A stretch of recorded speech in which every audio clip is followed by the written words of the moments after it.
Bienvenidos entonces ahora sí formalmente al octavo Congreso Interfaces Virtual. Estamos en la comisión 1J de la clase presencial a la clase en línea, la clase online. Es un acontecimiento global sin precedentes, el que nos ha tocado transitar con esto de la pandemia. Entonces nos hemos planteado el enorme e impensado desafío de configurar la octava edición del Congreso Interfaces a esta modalidad virtual. En una etapa preliminar, entre abril y agosto 2020, lanzamos Interfaces Online, donde a través de webinars de frecuencia quincenal hemos compartido en primera persona las experiencias pedagógicas de docentes y directivos de instituciones educativas de todo el país al migrar sus clases presenciales a clases virtuales en tiempo récord. Todas las charlas e intercambios recuerden que están disponibles en www.palermo/interfaces online. El Congreso Interfaces es el espacio en el que los protagonistas de la comunidad educativa de América Latina y de España comparten experiencias pedagógicas significativas, intercambian vivencias, validan proyectos, consolidan estrategias y secuencias didácticas. Interfaces es por definición un espacio de intercambio de experiencias pedagógicas significativas. Este año el Congreso cuenta con 400 ponencias distribuidas en 38 comisiones en vivo, y recordamos que la participación, además, en este congreso es libre y gratuita, tanto para conferencistas como para oyentes.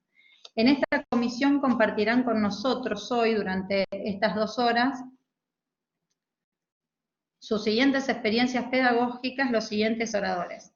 En primer orden, entonces, Fidel Ricardo Chiriboga Mendoza, representando a la Universidad Laica Eloy Alfaro de Manabí, Manta, Ecuador.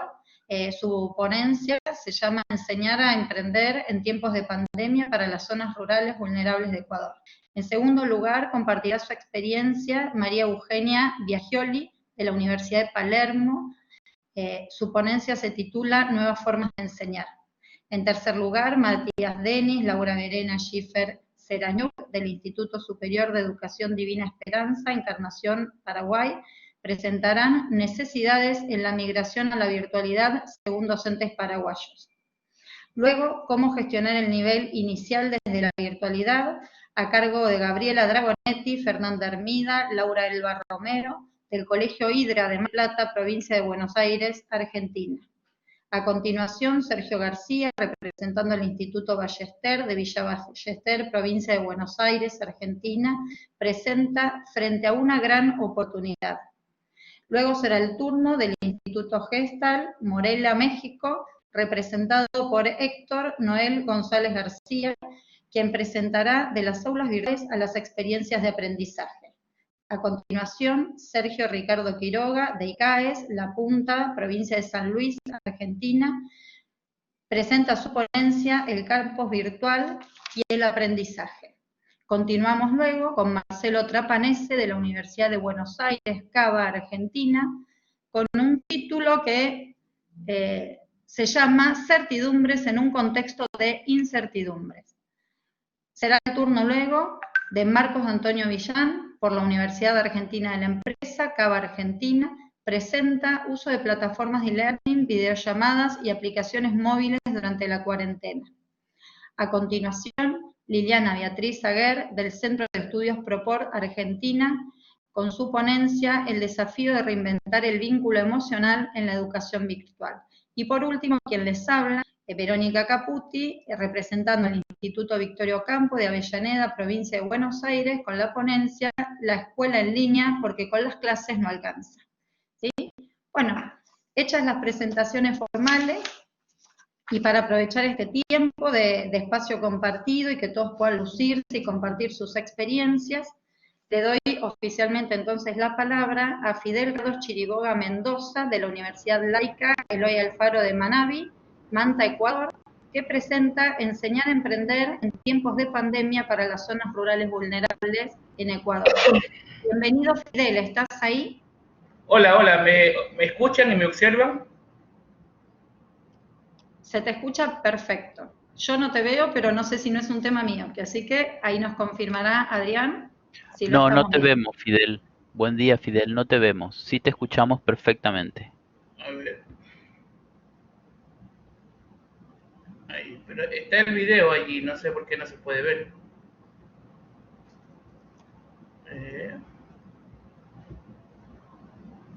A ver. Enrique, ¿se Activalo y puede ver? desactivalo otra vez. Perdón, Activalo y Enrique. Verónica, ahí te vemos. Perfecto. Sí, sí. Allí, ahora sí Solucionemos me la pueden ver. configuración. Hola, ¿me pueden ver? No, no te vemos, Fidel. Pero igual puedes exponer sin cámara. No hay problema. Bueno, un gusto, Fidel Chiriboga de Ecuador, profesor de la Universidad Laica Eloy Alfaro de Manabí, investigador acreditado por el CNSI. He desarrollado algunas investigaciones de contexto multi, inter y transdisciplinario. Para mí es importante este escenario que nos permite dar a conocer los aspectos más importantes y relevantes en la experiencia de la investigación colaborativa para poder ser un aporte a los ejes más importantes de la transferencia de conocimiento.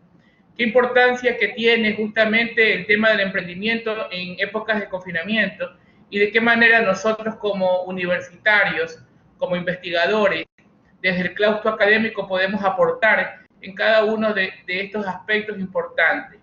Esta investigación netamente está basada en acciones colaborativas dentro de algunas sociedades, entre ellas la Sociedad para la Investigación y la Innovación, Sociemuk, que tiene sede en Rusia, en Moscú. Trabajamos también con la Red Iberoamericana para Transferencia del Conocimiento, REITRACON, con Fundación Internacional Funibor, que también desarrolla actividad de investigación colaborativa, con la Red Firme, la red de mentores y de coaching en Ecuador, y bueno, y todos estos organismos que de alguna manera son un aporte relevante para desarrollar estos escenarios de investigación colaborativa. Al mismo tiempo, esta investigación se ha desarrollado en la zona rural de Manabí. Esto nace justamente desde el estudio de posgrado, en donde he podido gestionar actividades de las estancias doctorales al momento de realizar investigación de campo.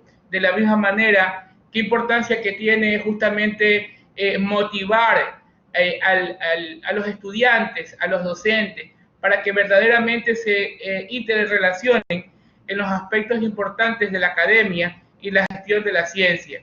El emprendimiento como tal es uno de los aspectos que en estos momentos en América Latina y especialmente en nuestro país juega un papel muy importante, tomando como referencia que muchas de las personas por el tema de la pandemia se han visto ya en una situación de caos. No existe políticas públicas que puedan tal vez sostener esta situación que de alguna manera ha causado conmoción en cada una de las personas.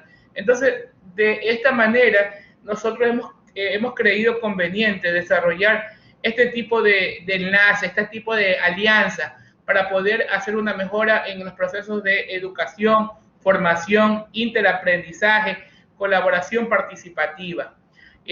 Algo de los puntos importantes que se pueden tomar como referencia al momento de plantear esta investigación son los aportes que pueden brindar las instituciones de educación superior en nuestro país, tanto en el contexto territorial, desde la provincia de Manabí, asimismo, como cada uno de los aportes que se pueden desarrollar a través de las investigaciones que van a ir unificándose en transferencia de conocimiento, las actividades de vinculación, las actividades de investigación, la academia en sí mismo.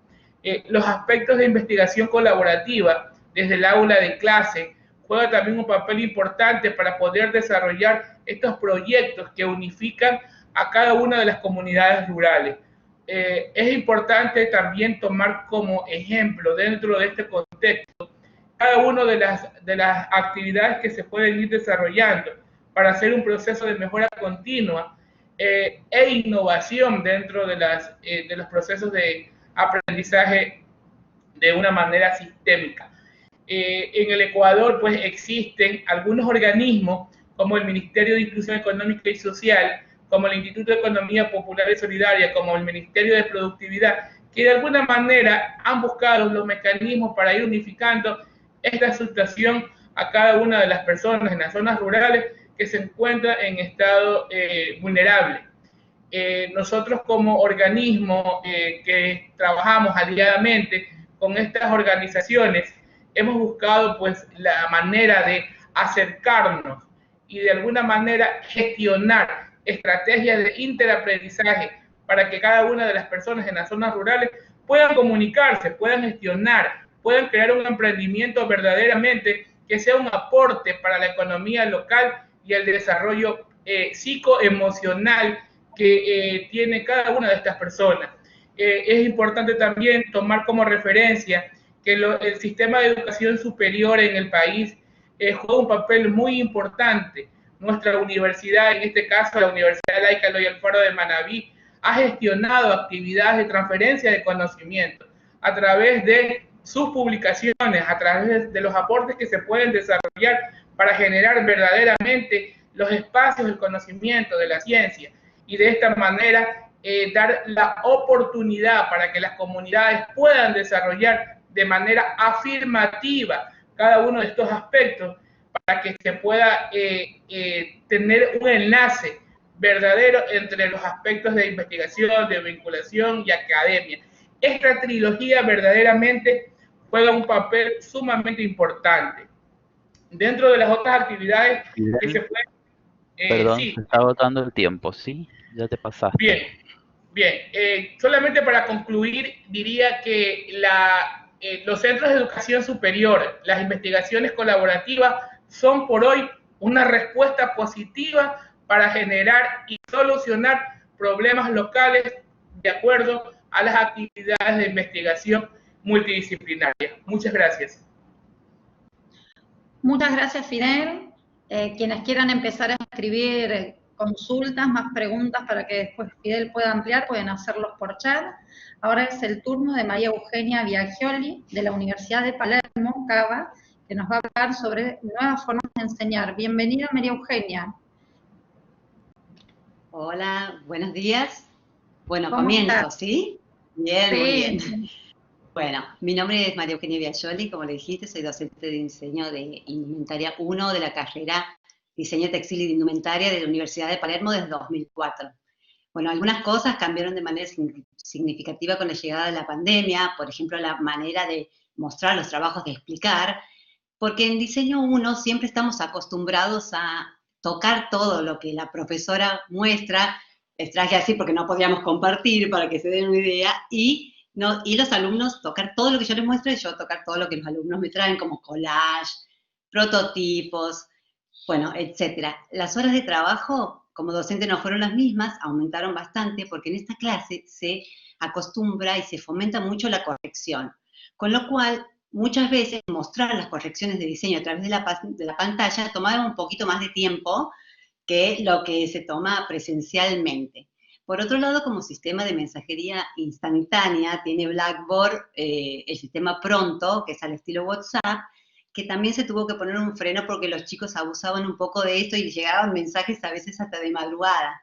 Los alumnos tuvieron que aprender programas como el Photoshop, programas digitales como el Photoshop, como el Illustrator, o programas alternativos y más amigables para manejar como el Canva o Pixar, para presentar collage que debían mostrar en 3 oportunidades en la materia. Como de manera presencial, generalmente ellos también tienen la posibilidad de recortar y pegar y después escanear, pero el tema que en este momento no tenían acceso a veces a imprimir o tampoco tenían acceso a ir a buscar medios gráficos, con lo cual tuvieron a la fuerza que aprender a manejar estos programas, con lo cual, bueno, es muy bueno también. También debieron aprender a...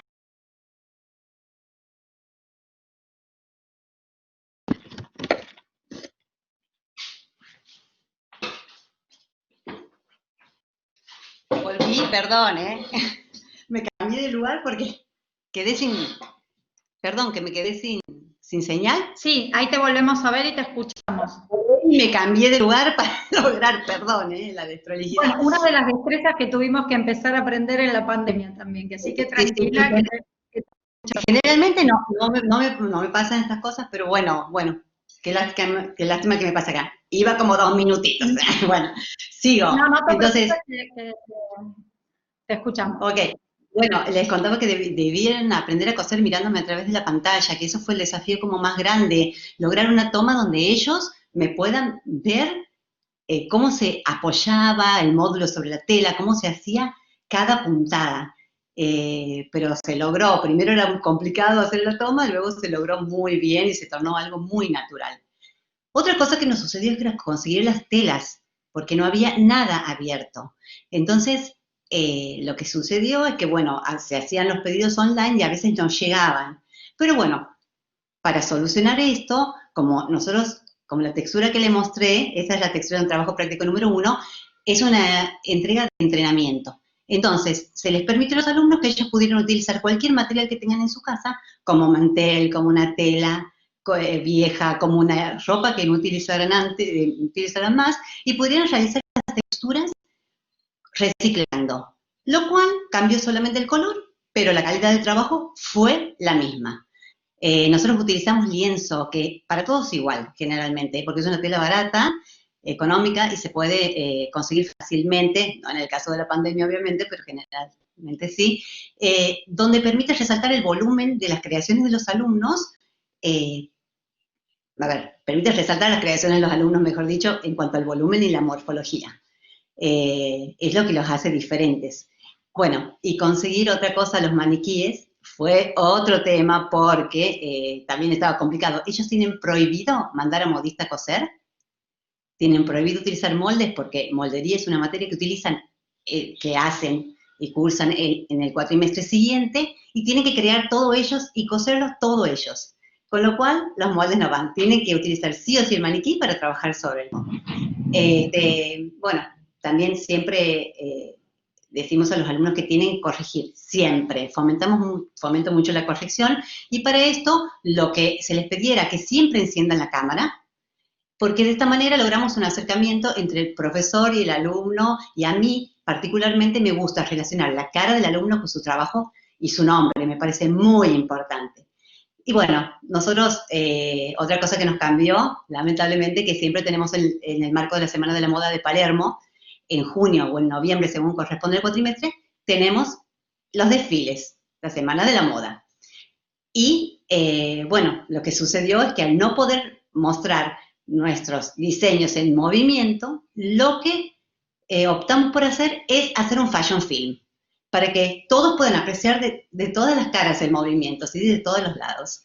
Y utilizamos, se me ocurrió que sería como algo que podía atrapar a los alumnos, utilizar la plataforma TikTok, que es una aplicación que está muy de moda, que pueden lograr efectos sin tener conocimientos previos y que ellos mismos pueden ser sus propios modelos, sus propios camarógrafos, sus propios maquilladores, todo y hacerlo ellos con esa plataforma. Entonces, al tener efectos de manera fácil y sin previos conocimientos, podían lograr un video, un fashion film interesante. Y bueno, para concluir, fue muy satisfactorio ver los resultados de los alumnos, superaron ampliamente mis expectativas, la verdad, y fueron muy emocionantes las devoluciones, tanto en el pitching como en los mensajes privados. Y lo más importante de esta experiencia es que los alumnos aprendieron realmente a moverse para conseguir todo lo que precisaban y que ni siquiera nada, ni la pandemia nos pudo frenar y realmente no tuvo que bajar la exigencia, ni la cantidad de trabajos, ni de prototipos. Así que fue una experiencia muy satisfactoria. Y ahora, bueno, estamos en la segundo cuatrimestre ya con otros nuevos alumnos virtuales. Muchas gracias. Bueno, muchísimas gracias a vos, María Eugenia, fue muy clara la exposición. Ahí empiezan a aparecer algunas preguntas por chat que tal vez las puedas ir pensando como para anticipar luego la respuesta. Pero ahora es el turno de Matías Denis y de Laura Verena Schiffer Seraniuk, del Instituto Superior de Educación Divina Esperanza, Encarnación, Paraguay. Bueno, muy bienvenidos, colegas paraguayos, los escuchamos con muchas ganas. Van a presentar necesidades en la migración a la virtualidad según docentes paraguayos. Buenos días, ¿se me ve? ¿Se me escucha? Sí, perfecto. Bien, voy a hablar yo, soy Verena Schaffer, el profe Matías está en otra conferencia ahora mismo, entonces se nos solapó un poquito el cronograma, así que voy a hablar yo, ¿sí? Como dijo nuestra presentadora, soy Verena Schaffer de Encarnación, Paraguay, estamos en la frontera con Posadas, Misiones Argentina, como para que puedan ubicarse un poquito en el mapa los argentinos. Y soy coordinadora del Instituto Superior de Educación Divina Esperanza, que es el Instituto de Educación de la Universidad Autónoma de Encarnación, dos instituciones que conformamos el complejo educativo UNAR, ¿sí? Voy a hablar, como dijo ya la presentadora, de las necesidades, bueno, de esta investigación breve que iniciamos desde marzo sobre las necesidades en la migración a la virtualidad según los docentes paraguayos. Esto surgió, bueno, como sabrán o no, desde el 10 de marzo en Paraguay está declarada la emergencia nacional y la cuarentena, se declaró una cuarentena total por para prevenir el contagio del COVID, eh, algo que pasó de la noche a la mañana, y todos nos despertamos el miércoles 11 de marzo sin escuela, sin clases, sin volver a la presencialidad hasta el día de hoy y según declaran autoridades, hasta el año que viene no volveríamos a la presencialidad. Entonces, si bien eh, las primeras medidas que tomó el gobierno tenían que ver con la salud, con la seguridad, poco a poco, en un primer inicio, las instituciones creyeron que serían 15 días de receso, que volveríamos enseguida, y no surgieron mayores preocupaciones a nivel educativo, pero luego, cuando el 25 de marzo se anunció que la cuarentena iba a seguir por tiempo indefinido, empezaron a surgir las dudas educativas de cómo íbamos a afrontar, cómo íbamos a salvar en Paraguay el curso académico. Se atendieron algunas cuestiones de logística, de alimentación, pero no se llegó a tratar de manera rápida cómo iba a ser, digamos, cómo iba a ser la solución de la educación en Paraguay en ninguno de los niveles. Entonces, la Universidad Autónoma de Encarnación, que es nuestra institución madre, decidió en un proyecto de extensión universitaria lanzar un curso, una capacitación que se llamaba o que se llamó Docente desde Casa, porque notábamos ya la desesperación de los docentes sobre qué iban a hacer si les tocaba trabajar desde la virtualidad. De hecho, muchas instituciones empezaron a trabajar por cuenta propia antes de que hayan indicaciones ministeriales. Entonces, para nuestra sorpresa, en menos de 24 horas de lanzar este curso, tuvimos más de 1000 docentes inscriptos. Allí fue que nace nuestra decisión de plantear una investigación para conocer cuáles son las necesidades que tiene el docente paraguayo sobre la educación virtual o sobre el manejo de la tecnología para ofrecer una educación desde la virtualidad. Entonces yo voy a compartir un poquito algunos de los datos recogidos en este instrumento. Elaboramos un instrumento con el Centro de Investigación de la Universidad y lo aplicamos a los participantes a medida que iban cursando esta capacitación, que básicamente enseñaba a usar plataformas digitales, algunas herramientas para realizar videoconferencias y preparar clases de manera un poco más dinámicas de forma online, ¿sí? Bueno, entonces paso a comentar esto. Según los datos recogidos, más del 70% de los docentes, de estos miles de docentes, reclaman el desarrollo de políticas públicas basadas en TIC, pero no reconocen, más del 70%, más del 90%, no reconoce no saber utilizar de manera efectiva las tecnologías de la información y la comunicación a la hora de desarrollar clases, ¿sí? Entonces encontramos allí un poco una contradicción, porque el reclamo docente tiene que ver con infraestructura, con factores que no tienen que ver con capacitación profesional ni con uso habitual de las tecnologías, sino solamente se centra en la falta de dispositivos y de infraestructura para trabajar desde las tecnologías de la información y de la comunicación.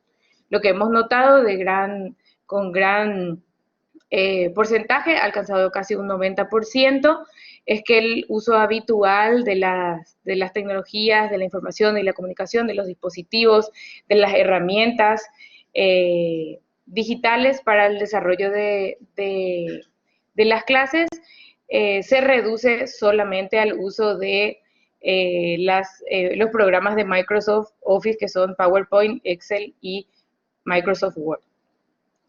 Eso es básicamente lo que señalamos en la investigación, y actualmente nos encontramos analizando cuáles son los factores, haciendo un cruzamiento de datos de educación pública, educación privada y niveles educativos, encontrando que el nivel básico es el más empobrecido, digamos, los docentes de la educación escolar básica en el Paraguay.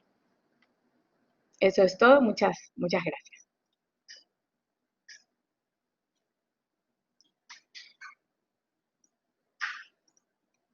Creo que estás hablando, pero yo no escucho, no sé si es mi problema. Fui yo que... Ahí está, Hola, fui yo que me Verónica. olvidé de desmutear. Ahí está. Te escuchamos, Agradecí Verónica. a Laura, y seguramente vas a contar con unos minutitos luego para ampliar tu tan valiosa experiencia cuando tengamos el segundo bloque de debate. Ahora nos van a hablar sobre el nivel inicial, sobre cómo gestionar el nivel inicial desde la virtualidad. Gabriela Dragonetti, Fernanda Hermida, Laura Elba Romero, todos representantes del Colegio Hidra de Mar del Plata, provincia de Buenos Aires, Argentina. Así que no sé quiénes de los miembros de ese equipo toma la palabra. Buenos días, Gabriela. Hola, Gabriela, encantada. Buenos días. Nos vas a hablar del nivel inicial, que es un gran desafío, que te escuchamos con mucha atención. Bueno, nuestro jardín de infantes se encuentra en la ciudad de Mar del Plata y fue fundado por un matrimonio de docentes y sus hijas. Nuestra institución cuenta con los 4 niveles educativos, desde inicial al nivel superior, y tiene una orientación artística que abarca proyectos transversales desde la literatura, la música y la educación plástica. Nuestra escuela tiene una fuerte inserción en la comunidad a través de la Fundación Román González, que genera proyectos artísticos y solidarios para toda nuestra ciudad.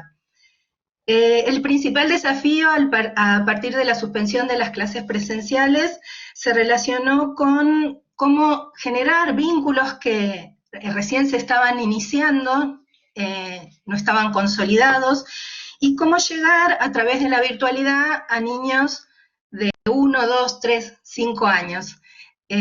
Nosotros contamos con un campus virtual e implementamos clases de Zoom y propuestas virtuales diarias. Pero bueno, la respuesta a esta pregunta está en el arte. Esa fue nuestra estrategia. Le doy paso a Laura, que les va a contar cómo.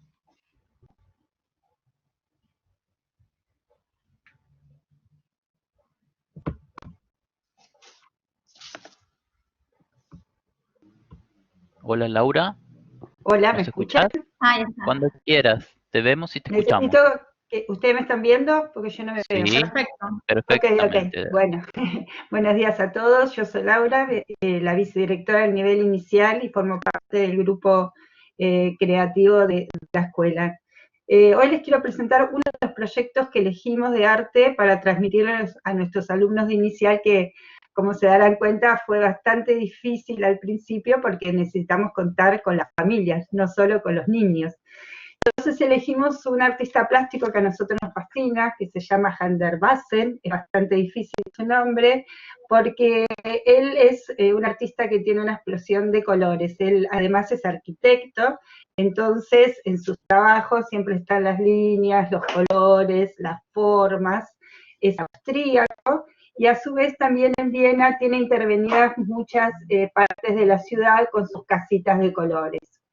Con este artista que tanto nos inspira, lo que se decidió en el mes de mayo, cuando estábamos todos encerrados y no podíamos salir, en una ciudad como Mar del Plata, mandar a cada casa de nuestros 400 alumnos un kit artístico para que, además de estar en las pantallas, puedan desarrollar todo su arte fuera de las computadoras. Ese kit está formado por una casita troquelada de cartón, esta ya está intervenida, se las muestro, y por un montón de materiales para que ellos puedan cada uno hacer su casa, con la idea en ese momento de cuando nos volviéramos a encontrar, pudiéramos hacer una intervención en nuestra institución con cada una de esas casas que habían hecho los niños, las cuales al día de hoy están guardadas porque algún día seguramente nos vamos a volver a encontrar.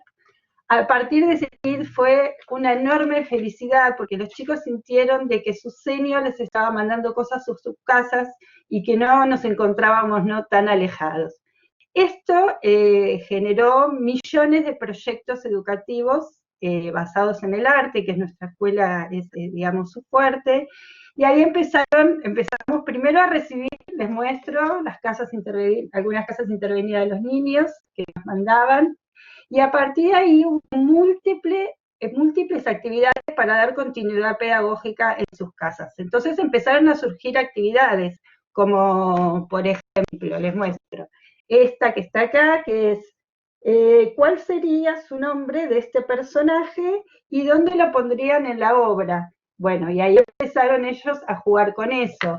Después los invitamos a mirar por la ventana, a ver qué veían, y a ponerle a esas ventanitas de la casa todo lo que ellos veían a través de la ventana. Otras actividades eran, por ejemplo, esta, que era que miraran las ventanas de los edificios alrededor de sus casas y que ellos inventaran sus propias ventanas. Otra actividad fue que vean las nubes y a partir de esas nubes que ellos veían, que puedan hacer un dibujo que les representara a esas nubes. ¿Tengo todavía tiempo? ¿Les cuento cómo termina el proyecto? ¿Tengo un ratito? Sí. Bueno, les cuento, bueno, así se fueron desarrollando muchas actividades, que ven pajaritos, dibujaron pajaritos, hicieron sus comederos, y después en el mes de julio, uniendo este proyecto, se les volvió a mandar a las casas un juego de la OCA basado en todo lo que habían trabajado de Van der Wassen, con sus propias instrucciones, para que puedan nuevamente salir de la pantalla y poder hacer un juego en familia. Así es nuestra escuela, que espero que en algún momento todos puedan venir a conocerla, basada en el arte que tanto nos gusta. Gracias. No sé si Gaby quiere comentar algo. Muchísimas gracias. Seguramente van a haber muchísimas más preguntas para que puedan ampliar en un ratito, ¿sí? Así que nos mantenemos expectantes para ese momento. Pero ahora es el turno del Instituto Ballester, de Villa Ballester, provincia de Buenos Aires, representado por Sergio García, que ya lo vemos en pantalla, Sergio, para que te quedes tranquilo, ya te estamos viendo, bienvenido. Él va a presentar su trabajo frente a una gran oportunidad. No, a los perros. ¿Cómo? Bueno, muchísimas gracias, buenos días a todos, gracias por la invitación, gracias por generar este espacio para que podamos intercambiar experiencias, para nosotros es muy valioso. ¿No se escucha bien? Perfecto. Entonces, contarles por qué pusimos este nombre frente a una gran oportunidad cuando parece que estuviéramos frente a un gran desastre, ¿no? Esa fue la primera idea. En nuestro caso, en el Instituto Ballester Deutsche Schule, somos un colegio alemán en el extranjero, es decir, que somos un colegio bicultural y que seguimos normativas y pautas vinculadas a la enseñanza que provienen de la CDFA, que es la Central de Educación en Alemania, y de la KMK, que es el Ministerio de Cultura y Educación alemán, y también, por supuesto, la normativa argentina. Así que tenemos un doble inconveniente en algún punto, porque tenemos que tomar lo mejor de los dos mundos, un doble desafío, por decirlo de una manera más correcta. Lo cierto es que, como todos en la República Argentina, el 16 de marzo nos encontramos con que no podíamos desarrollar nuestras clases presenciales. En nuestro caso, comenzamos a prever esta situación y constituimos en la institución una semana antes un comité de crisis representado por todos los niveles para que hubiera, digamos, una discusión y un debate interno acerca de cómo iba a ser el desarrollo de nuestras clases en formato virtual, porque veíamos desde días antes de que se implemente la medida de que esto iba a ser absolutamente así. Por supuesto, consideramos que esto iba a ser una emergencia. No imaginamos que esta situación se iba a extender tanto en el tiempo, y a partir de la emergencia sí fortalecimos lo que tenía que ver con el formato de nuestras salas de clase virtuales. En nuestro caso contamos con el servicio de Google for Education, lo que nos permitió desarrollar rápidamente los Classroom. En total implementamos en 15 días 317 Classroom para atender todas las clases de la sección secundaria, y fuimos desarrollando un calendario de encuentros Meet siguiendo una normativa que tuviera en cuenta el desarrollo emocional de los alumnos, y de este modo nosotros fuimos balanceando los encuentros sincrónicos con los encuentros asincrónicos con los alumnos, y se fue complejizando el sistema. Y a partir de allí nos dimos cuenta que estábamos protagonizando probablemente el capítulo 20 de una serie distópica, ¿no? Que estábamos en el momento en el que estábamos contando el origen de cómo era el nuevo mundo, y nos dimos cuenta ya por el fines del mes de abril que íbamos a tener que cerrar el primer trimestre, y que esto que era una emergencia no era una emergencia ya más, y que teníamos que desarrollar de modo digital la escuela digital. Entonces no solamente se trataba de las clases, sino que se trataba también del acompañamiento de los alumnos, el acompañamiento de las familias, el seguimiento administrativo de todos los aspectos de la escuela, teniendo en cuenta que la escuela secundaria en nuestro país es un derecho inalienable, no es solamente un derecho, debemos garantizar el acceso de los jóvenes y de sus familias a este espacio de formación. Y comenzamos a conformar un grupo interno de Blended Learning, en el cual nosotros íbamos, a partir de las experiencias de los colegas, potenciándolas con encuentros en los que ofrecíamos capacitaciones prácticas, es decir, con núcleos de objetivos muy claros, en los que planteamos la resolución de problemáticas concretas a partir de los docentes que son especialistas, y en este formato generamos espacios de formación en diferentes días y horarios institucionalizados, que nos permitieron que los docentes tuvieran asesoramiento sobre el uso, por ejemplo, de diferentes apps que se podían emplear. Allá por el mes de julio llegamos a los 4 terabytes de materiales digitalizados, generamos un encuentro virtual con docentes y estudiantes de todos los colegios del International Baccalaureate de América Latina, que desarrollan la versión alemana, lo que nosotros llamamos el GIB, que es una versión especial del bachillerato internacional, y ahí nos dimos cuenta que esto realmente era una oportunidad, que eso nunca se había podido hacer en el formato presencial, y que lo que estábamos era ante la puerta de algo nuevo, que lo que generalmente era fruto de la teoría, la descentralización del sistema, este hecho de caer una bomba y quedarnos sin clases y sin calificaciones, en realidad nos abrió una nueva puerta de desarrollo, un nuevo proceso. Nos centramos en la enseñanza diferenciada, generamos rúbricas para que los alumnos tuvieran devoluciones precisas, y nos centramos en el pensamiento crítico, la comunicación y la expresión, y aspectos de desarrollo de competencias puntuales en las diferentes asignaturas. Y estamos construyendo ahora, en este momento, un análisis de las cosas que fueron positivas y las que no fueron positivas, y nos centramos en 3 ejes de cara al futuro, centralmente en los aspectos que tienen que ver con el pensamiento crítico aplicado al uso de las nuevas tecnologías en la educación, es decir, qué apps sirven, qué apps no, qué formatos sirven, qué formatos no. Ya no pensamos en las clases virtuales como una emergencia, sino como una cotidianeidad, y vamos a tener un fuerte sustento virtual a partir del año que viene, y también cómo ayudamos a nuestros alumnos para transformarlos en ciudadanos del mundo digital, es decir, para que desarrollen su pensamiento crítico en torno a cómo se desenvuelven ellos en las redes sociales, en una clase virtual, y cómo ellos usan las nuevas tecnologías. Para nosotros, la gran oportunidad es contar con las herramientas digitales al alcance de todos, y este es el grave problema a resolver, así que ese es el gran desafío para nuestra institución, creo que para la educación argentina en general, zanjar la brecha de diferencia que hay en el acceso a la tecnología, para que las nuevas tecnologías no sean un fin en sí mismo, sino la herramienta central de un proceso de transformación de la educación del siglo XXI. Algo que discutíamos teóricamente, de un modo marginal, si se quiere, la educación, y que pudimos transformar en el eje de nuestra práctica a partir de esta situación tan particular que todavía estamos transitando. Muchísimas gracias, Sergio, fue clarísimo.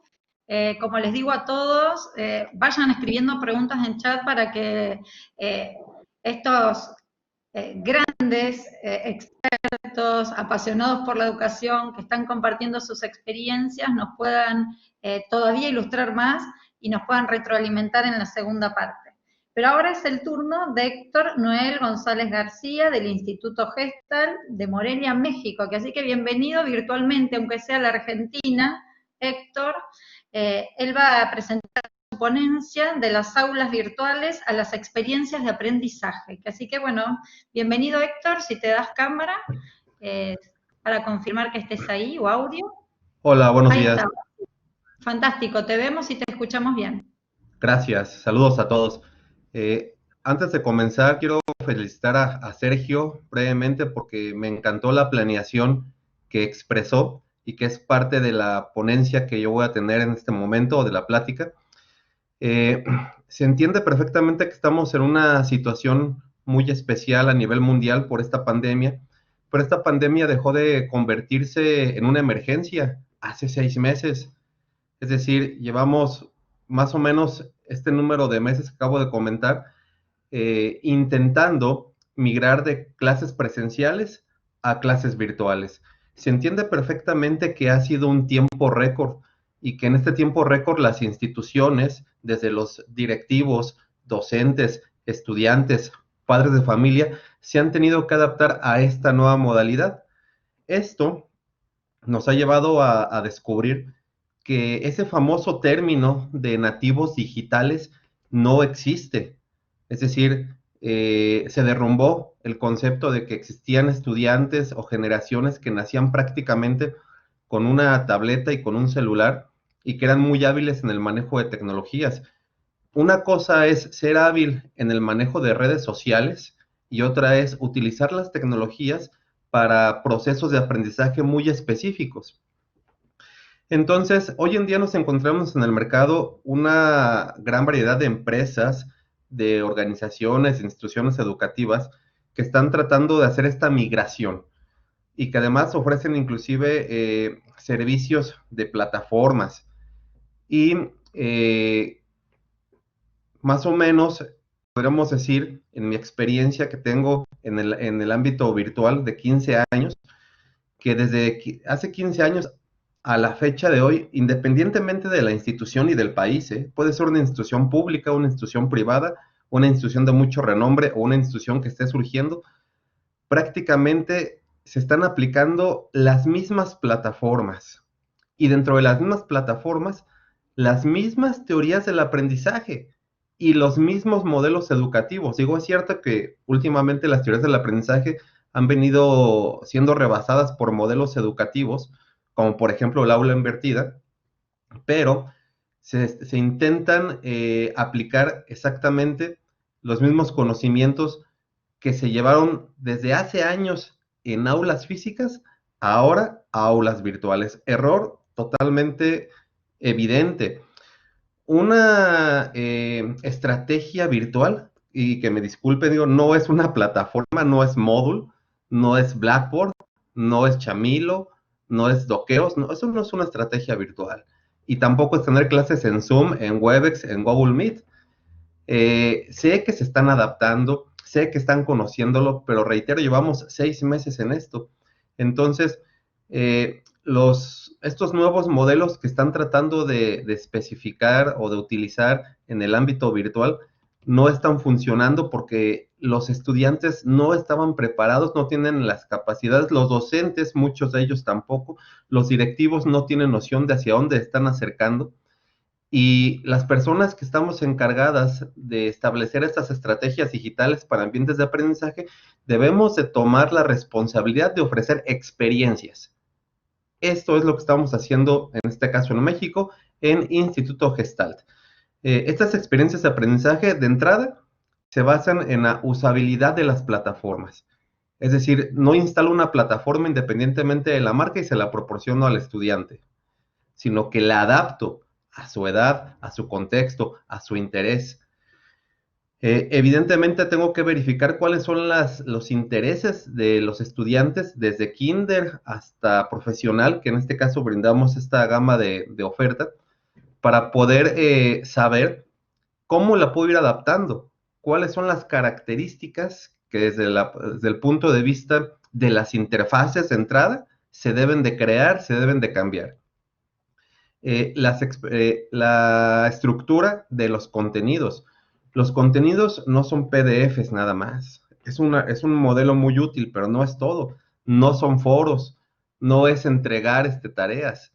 Es decir, hay una gran cantidad de herramientas que podemos utilizar también de manera medida, porque luego por ahí hay foros o hay lecturas o hay blogs que nos dicen las 50 o 100 herramientas para el docente o para el estudiante en línea.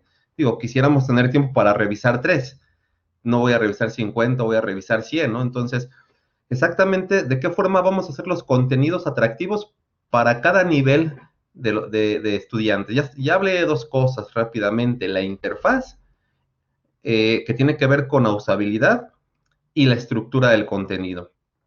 Otra situación que está muy de moda es la gamificación, pero la gamificación no es entenderla como introducir el juego nada más por introducirlo, sino que debe tener un sentido, y realmente la gamificación lo que hace es aplicar las reglas del juego a los ambientes de aprendizaje.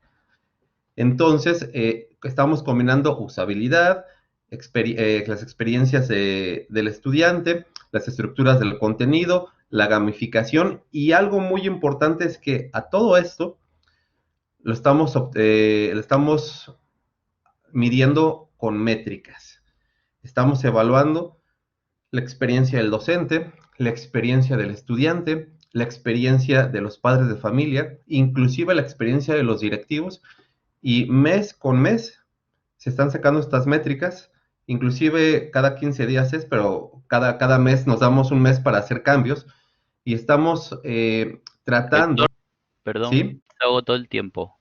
Ah, ok, Sí, gracias. Si querés ahondar un poquito más en el debate, ¿sí? Estaba terminando, gracias. Muchas gracias. ¿Sí?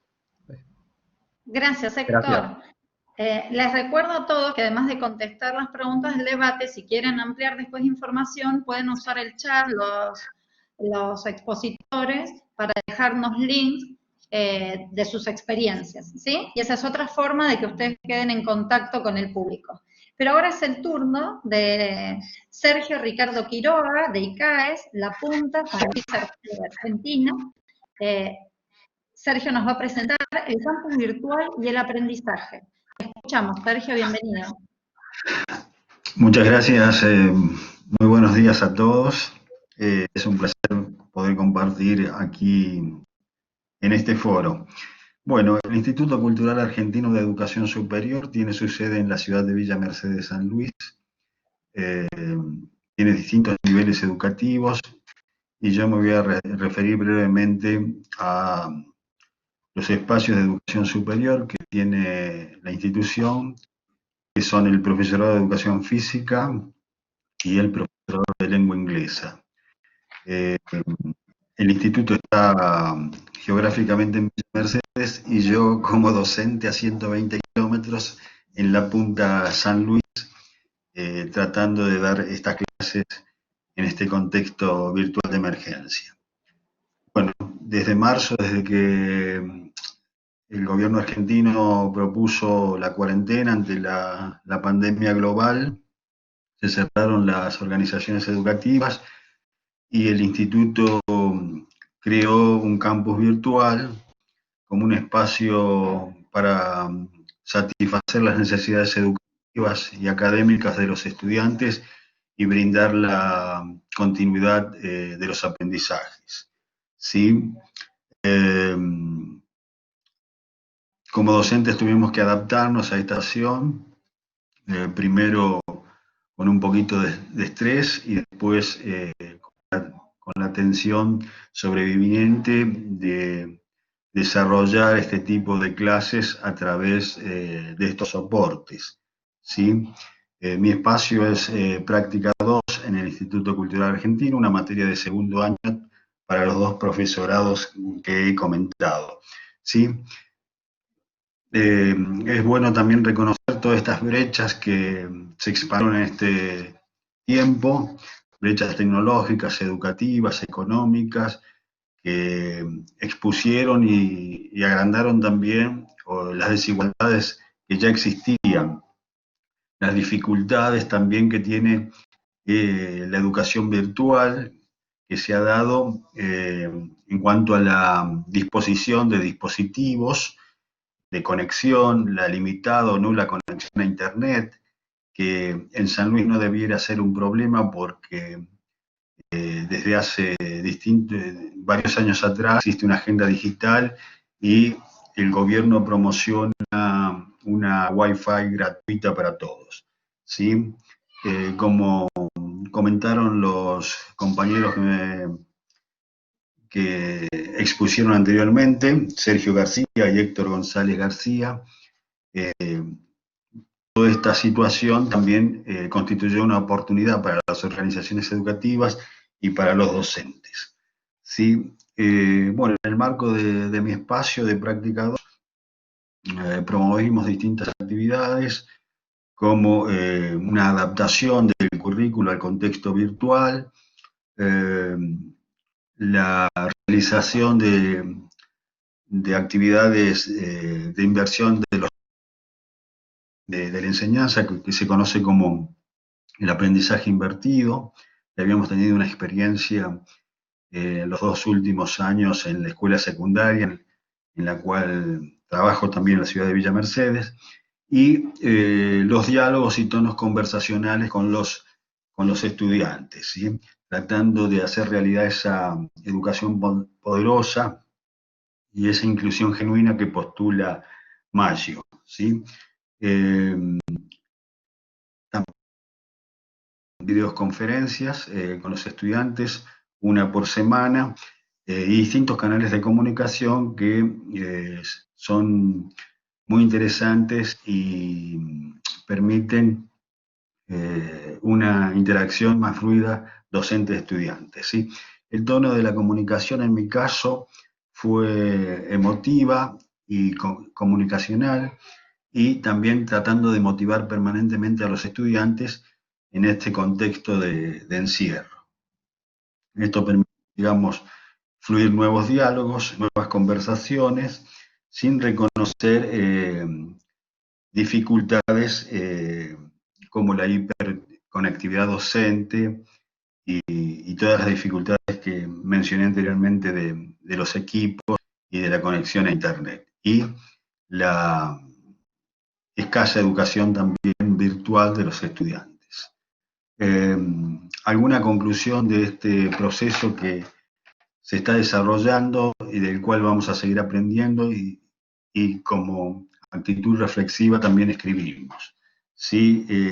Tenemos que repensar la educación virtual más allá de este contexto de emergencia, registrar estos fenómenos, conversar con otros docentes en el marco institucional, sacar conclusiones, registrar y reconocer las brechas y dificultades a las cuales hemos tenido acceso.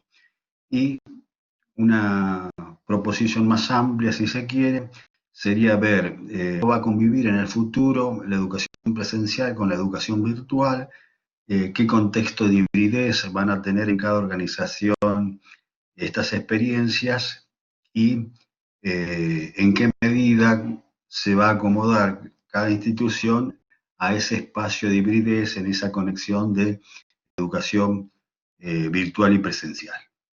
Muchas gracias y esto ha sido todo y quedo a disposición para las preguntas. Muchísimas gracias, Sergio. Compartimos ahora la experiencia de Marcelo Trapanese. Marcelo, te invito a que te sumes, a que te podamos ver. Marcelo representa a la Universidad de Buenos Aires, Cava, Argentina, y presenta su ponencia Certidumbre en un contexto de incertidumbre. Bueno, a ver, ¿se escucha bien? Fantástico, te vemos además, así que eso es muy bueno. Buenísimo.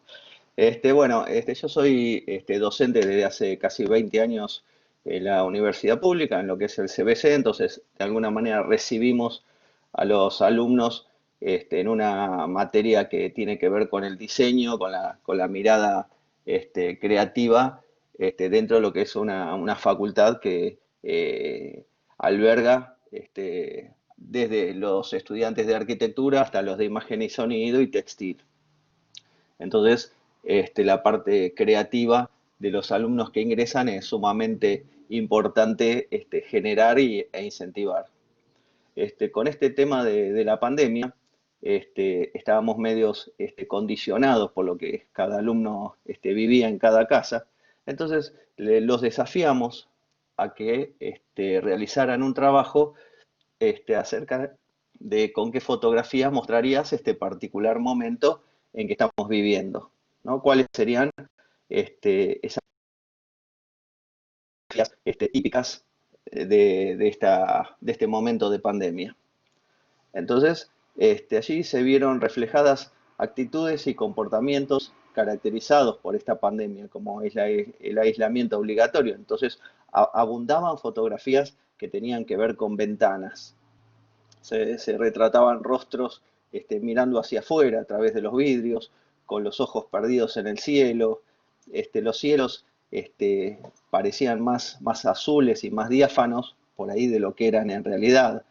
Hubo fotografías de cuartos desordenados, de computadoras y consolas de juegos que en ese momento se volvían más aliados y más imprescindibles que nunca, igual que los celulares siempre atados a los cargadores.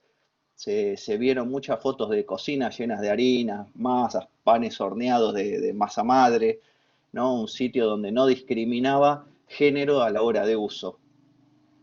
Otro de los grandes involucrados en esta cuarentena fueron los animales domésticos, ¿no? Como si se hubiera generado una mucha más relación en la vida de los protagonistas. Allí aparecieron compartiendo desde huecos y juegos hogareños con estos animalitos, donde salir y disfrutar juntos de una caminata se convertía en un desafío de riesgo. Entonces no lo podían contar eso. Aparecieron fotografías donde abundaban las sombras, como si no se quisiera dar la cara, o ocultarse y no ser partícipes de este tiempo de crisis, tristezas y desánimos. Muy, muy fuertes son las escenas cotidianas, donde se ven a partir de un tamiz negro intenso que son las entonces nosotros nos fuimos dando cuenta que había como un desánimo, una falta de optimismo en esta época donde estábamos acuartelados de alguna manera. Y de alguna manera también comprendimos que nuestro trabajo no iba a ser solamente impartir conocimientos a partir de la virtualidad. Teníamos el desafío de motivar a los chicos, de construir puentes que nos mantuvieran unidos a esos alumnos que estaban agobiados, con padres y madres agobiados, con abuelos y familiares agobiados y con esa sensación de que en cualquier momento podía pasar una catástrofe. Entonces era indispensable para nuestros estudiantes transitar por zonas donde se tenían que sentir que no estaban solos. O sea, ya nuestro rol consideramos que no era solamente enseñar. En ese sentido, nos desafiamos nosotros mismos a probar y reconfigurar la función de lo que es un docente.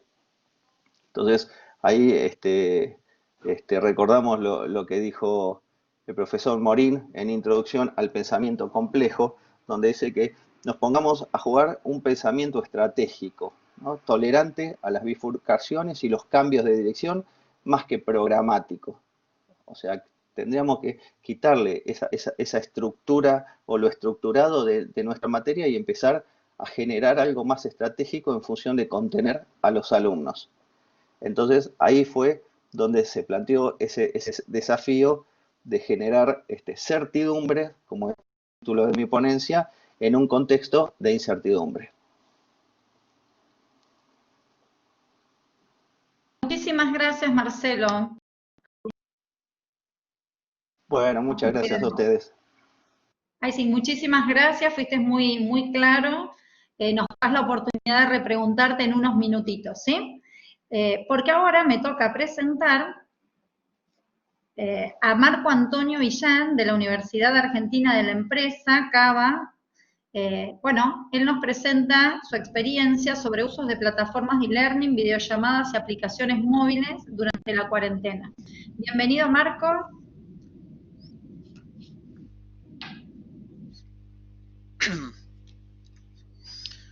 ¿Qué tal, Verónica? ¿Cómo estás? Bien, bueno, bienvenido. Muchas gracias por la presentación. ¿Me escuchan bien? Fantástico, no te vemos. Ahí estoy, no sé si... está arrancando la cámara, así que a ver si ahí está arrancando la cámara.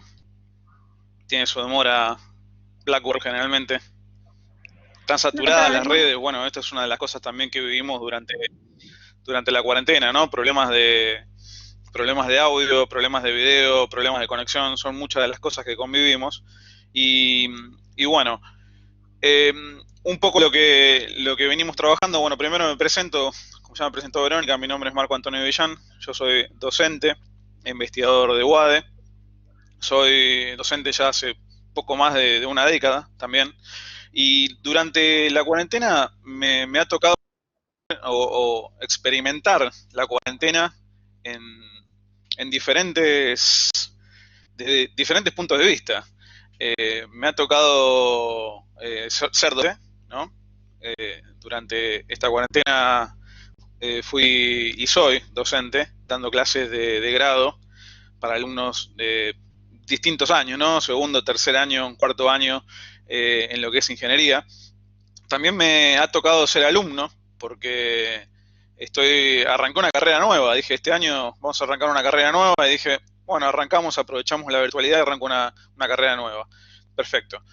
Después también, yo lo que estoy trabajando e investigando sobre lo que es plataformas mobile, lo que es seguridad y privacidad, lo que estamos investigando en UADE, también lo viví como investigador y también lo viví como administrador de estas plataformas, porque yo administro desde hace muchos años este tipo de plataformas, todo lo que es Blackboard, lo que es Moodle, lo que son plataformas tanto open source o libre, todo lo que son los LMS, ¿no? Son lo que estamos trabajando actualmente, o que a veces están integradas con herramientas como Collaborate, que es la que estamos usando ahora, o se usan herramientas externas.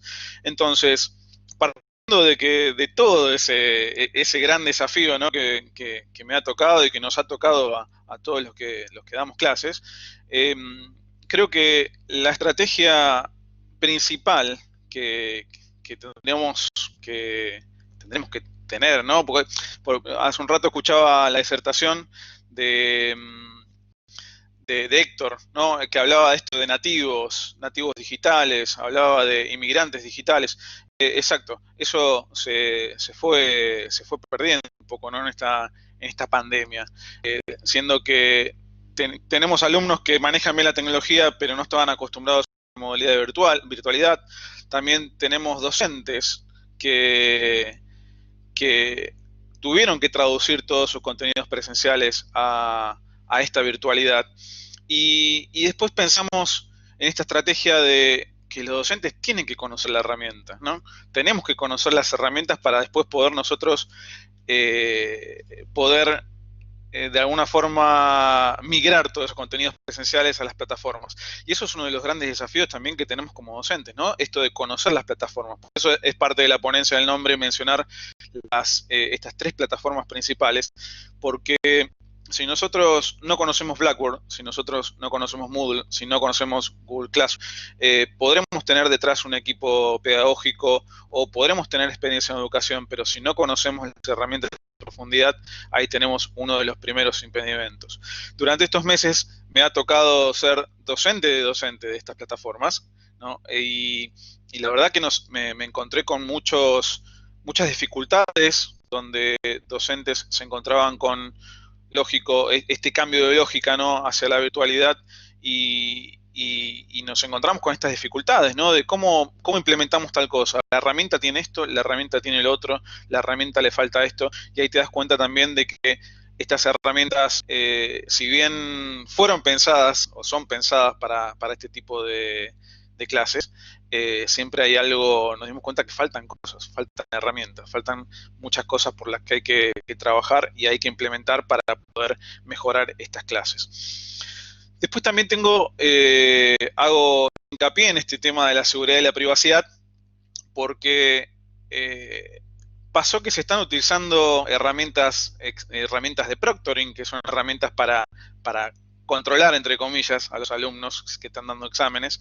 También se usan herramientas externas. Bueno, una de las cosas que no hay que dejar de olvidar es que estamos trabajando, además de trabajar con alumnos, con datos personales, tenemos que empezar a hacer un tratamiento de datos con consentimiento de los usuarios, porque en muchos casos se están utilizando plataformas externas donde no sabemos cuáles son sus políticas de seguridad, de privacidad, y ese es otro de los puntos que tenemos que tener en cuenta o tener en claro cuando queremos implementar estas herramientas y cuando queremos dar clases o utilizar clases para usar herramientas para nuestras clases. Por eso la estrategia, al menos pienso en una estrategia, en un combo de, por un lado, un combo pedagógico donde nosotros podamos aportar todo lo presencial a la virtualidad.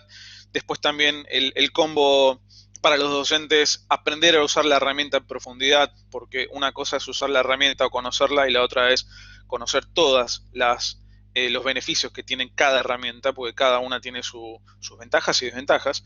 Y bueno, la otra sería también en el caso de implementación o en el caso de utilizar herramientas que estén por fuera del institucional, pensar en estos datos personales que son alumnos, son datos y también tenemos que protegerlas, ¿no? Porque no debemos dejar afuera ese punto. Así que bueno, nada, los vemos la próxima. Muchas gracias, Marcos. Igual quédate, que seguramente va a haber muchas preguntas para vos, porque si bien te referiste al ámbito universitario, como lo hicieron muchos de los que te precedieron, marcaste un punto de vista distinto en cuanto a sumar esta preocupación por lo seguro, por el manejo de las plataformas y demás. Así que bueno, te esperamos en unos minutitos para abrir micrófono y sumarnos al debate. Pero bueno, ahora es el turno de Liliana Beatriz Saguer, del Centro de Estudios ProPort de Argentina, y ella presenta el desafío de reinventar el vínculo emocional en la educación virtual. Bueno, bienvenida Liliana, un placer que retomes este hilo que algunos de tus antecedentes algunos de tus predecesores ya tomaron, ¿no? ¿Qué pasó con los vínculos en lo virtual? El desafío de reinventar el vínculo emocional en la educación virtual, Liliana Saguer.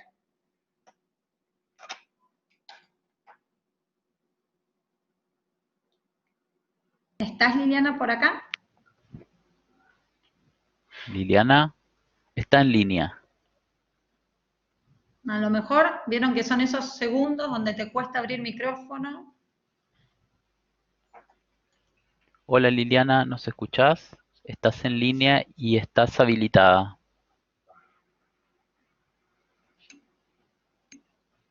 No le deja abrir micrófono, dice. A ver.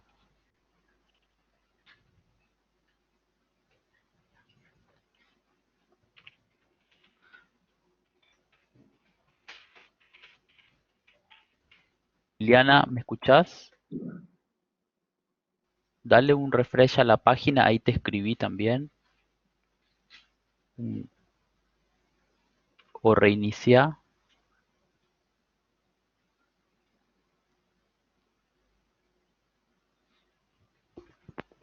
Bueno, cuando nos ocurría esto a principio de la pandemia entramos en pánico, ahora me parece que también es parte de lo certero dentro de la incertidumbre saber que estas cosas pueden pasar, así que te esperamos tranquila, Liliana, ¿sí?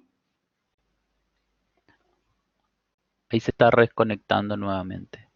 Bien. Así que la esperamos unos minutitos y... Aprendimos a convivir con esas ansiedades también. No sé si les pasó, pero al principio se nos caía el mundo cuando se nos caían los datos o se bajaba la conexión.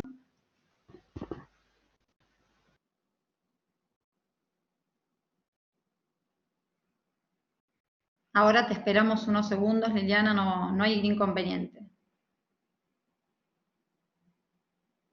Los expositores pueden compartir en el chat algunos links, como para que después los que participaron y quieran seguirlos tengan dónde ubicarlos a ustedes y hacerse ese material tan valioso que generosamente han compartido hoy de manera oral, pero bueno, que puede tener anclaje en algún link, en algún documento que dé lugar a que se avance y se profundice la lectura.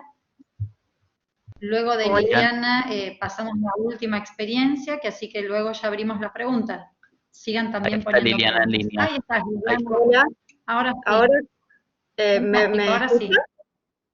¿Se me escucha? Fantástico, ¿Sí? el tiempo es tuyo.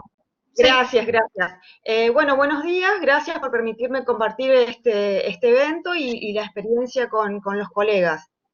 Mi nombre es Liliana Sager y en este momento estoy trabajando en el nivel terciario y principalmente en actividades de formación continua de profesionales.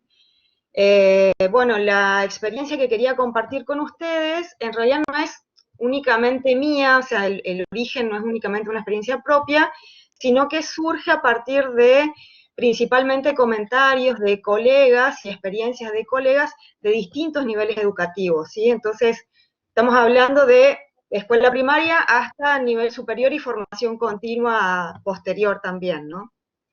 Bueno, la invitación o la propuesta era pensar o repensar un poquito esto de los vínculos emocionales a partir del paso del aula presencial al aula virtual. En este sentido, a modo de introducción, ya de los últimos años contamos con una gran cantidad de estudios, investigaciones y demás que destacan la importancia que tienen las emociones en el ámbito educativo, sintetizando en dos grandes aspectos. Por un lado, en la mejora del aprendizaje, ¿sí? Sabemos que aprendemos mejor cuanto mejor es la calidad de las emociones positivas que integramos al proceso de aprendizaje.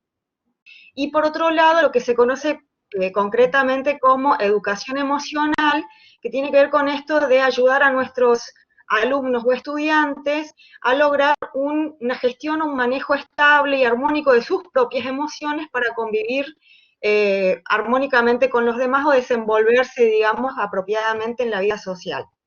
Entonces, partiendo de la importancia que tienen las emociones en el aprendizaje, lo que queríamos destacar es que en el aula presencial tenemos una realidad muy particular, que es la que condiciona nuestras intervenciones en el plano emocional, ¿sí? Por un lado, tenemos esto de que el contacto que los docentes tenemos con nuestros estudiantes y el contacto de los estudiantes entre sí es un contacto inmediato, es decir, un contacto no mediado.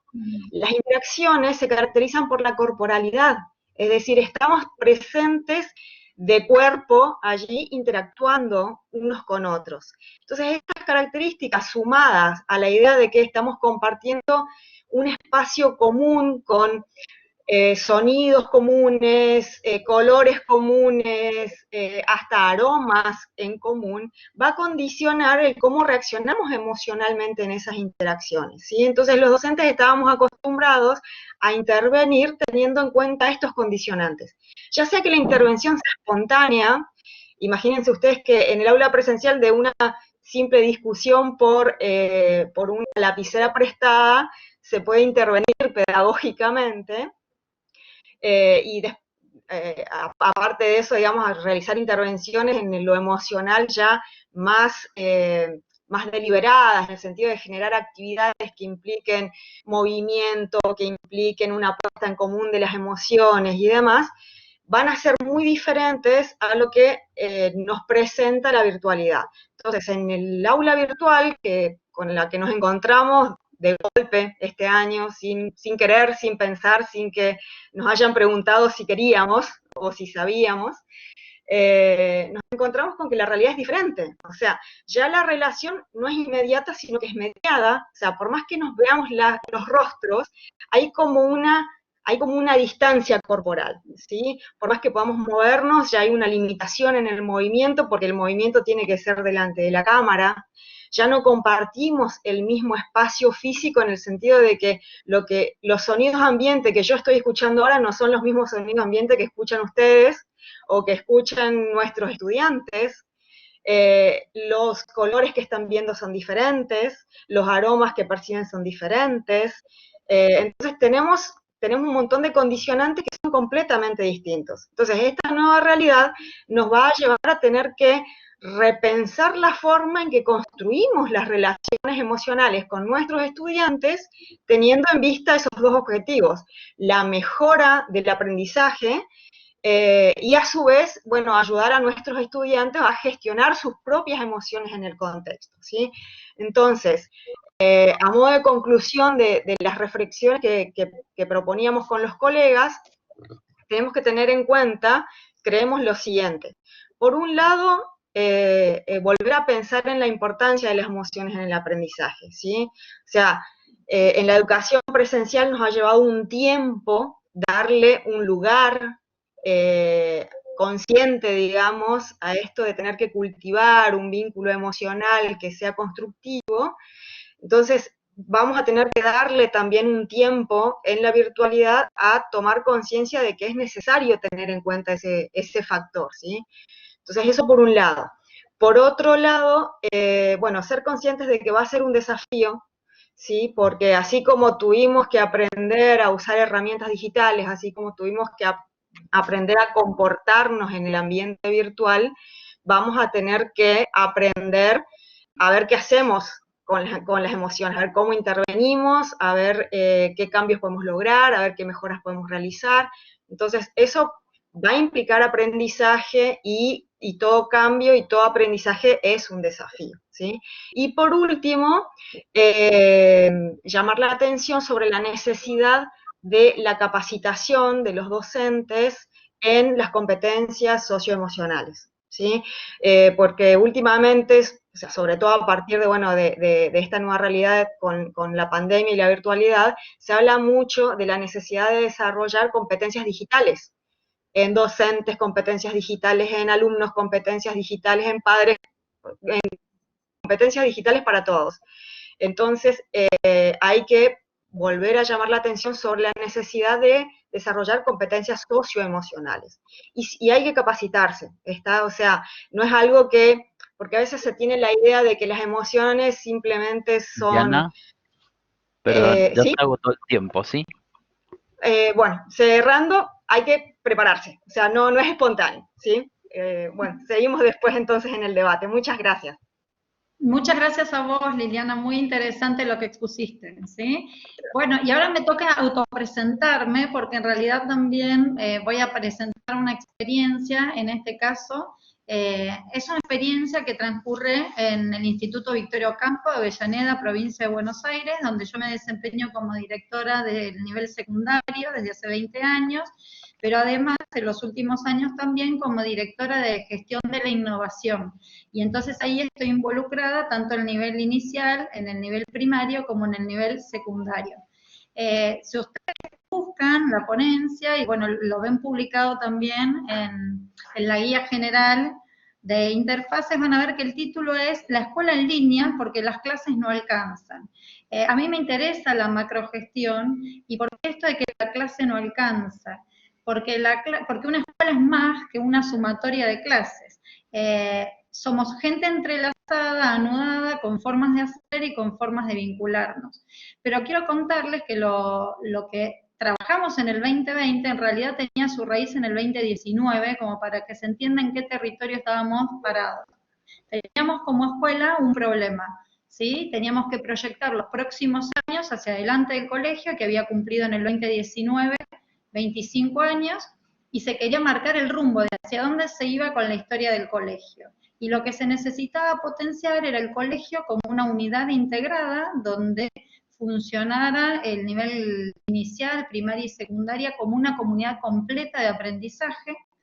Y si bien estamos todos muy acostumbrados a decir, los que trabajamos en educación, que necesitamos enseñarles a nuestros alumnos a trabajar colaborativamente, necesitábamos encarar en el colegio en el que transcurre la experiencia un proceso de transformación, en ese sentido innovador, que generara cultura de trabajo colaborativo enlazando a las 129 personas que trabajaban en los 3 niveles.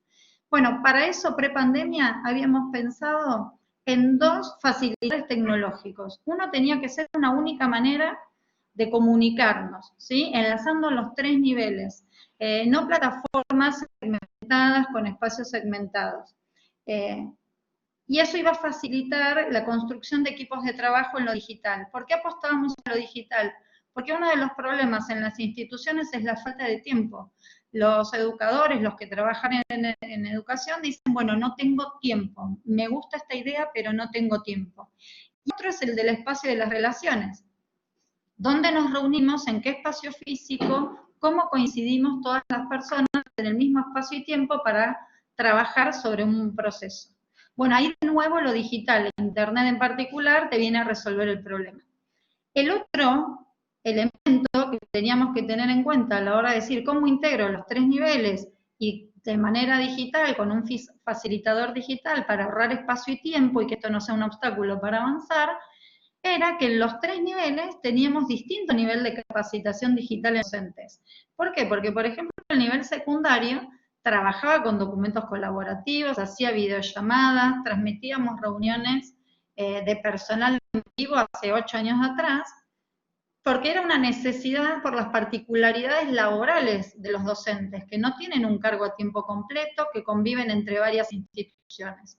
Ahora, en el nivel inicial, donde el contacto con los chicos era exclusivamente presencial por la edad de los chicos y las dificultades en cuanto a la autonomía con respecto al cuerpo, las docentes de inicial no tenían la misma apetencia y necesidad de dominar la herramienta digital. Entonces eso te iba generando un desfasaje en la formación del personal y de los equipos de trabajo.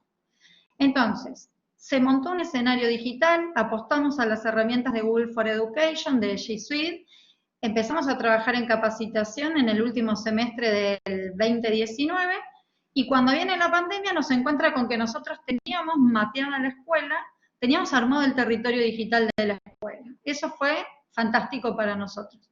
¿Qué vino a hacer la pandemia? Acelerar los procesos de construcción de escuela en línea, por esto de que las clases no alcanzaban. ¿Cómo lo hicimos? Se decretó la pandemia y lo primero que hicimos fue mapear los equipos de trabajo, es decir, quiénes con quiénes tenían que trabajar, qué relaciones teníamos que establecer, qué docentes con qué chicos, con qué contenidos, pero también quiénes interactuaban en la escuela, cuál era nuestro organigrama, quiénes compartían información con quiénes y qué tipo de eventos sociales que abonaran todo lo emocional se tejían en la escuela. Y entonces fuimos organizando toda una estructura digital y de contacto simultáneo, y esto lo dejo para después porque tengo menos de 1 minuto, si es que me quieren preguntar les amplío cómo lo hicimos. El gran desafío era que todo esto lo teníamos que construir en línea con todo el mundo.